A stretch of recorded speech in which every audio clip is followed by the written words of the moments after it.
Nós vamos utilizar essa fogueira para queimar todas as coisas negativas na fogueira santa.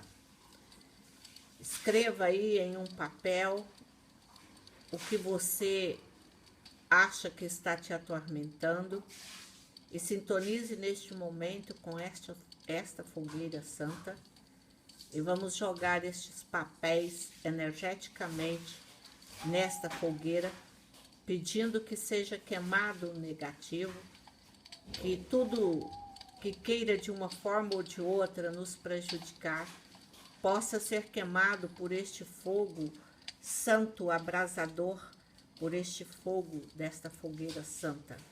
Em nome de nosso Senhor Jesus Cristo. Amém.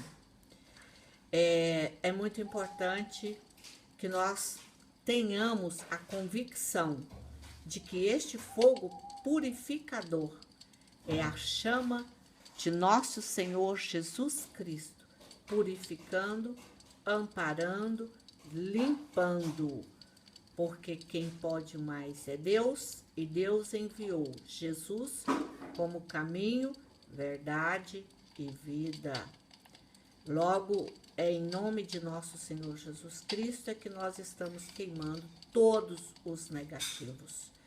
Em nome de nosso Senhor Jesus Cristo, que você possa sentir-se aliviado, protegido e amparado. Onde Jesus passa, nada embaraça. Louvado seja nosso Senhor Jesus Cristo. Para sempre, sempre seja louvado. Amém.